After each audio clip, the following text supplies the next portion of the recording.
Bau nggak sih kak? Aku pernah bikin tapi kok bau banget ya. Oke, hari ini aku mau kasih tips bikin pupuk organik cair dari rumput agar tidak bau.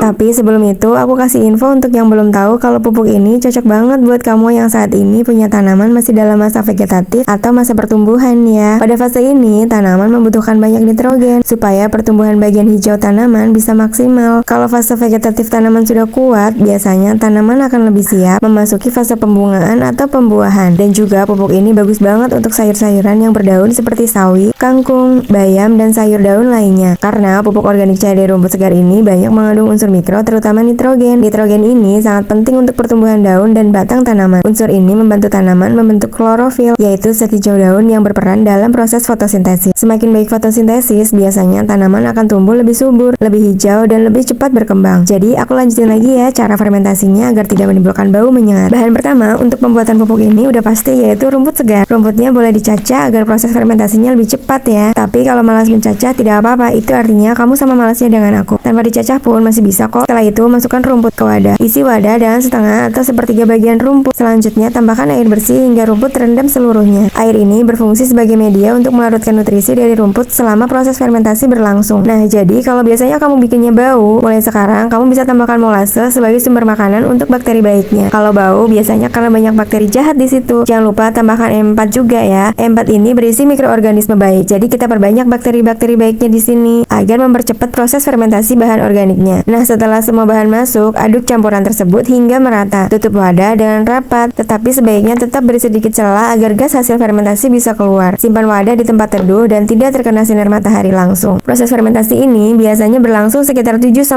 hari. Selama proses ini, sesekali wadah bisa dibuka dan diaduk supaya fermentasi berjalan merata. Penambahan molase dan E4 ini bersifat opsional ya. Tapi kalau kamu benci bau yang tidak enak, ya bolehlah pakai E4 dan molase ini. Dengan begini, pupuk organik cair dari rumputnya gak menyengat lagi di hidungmu. Selamat mencoba ya.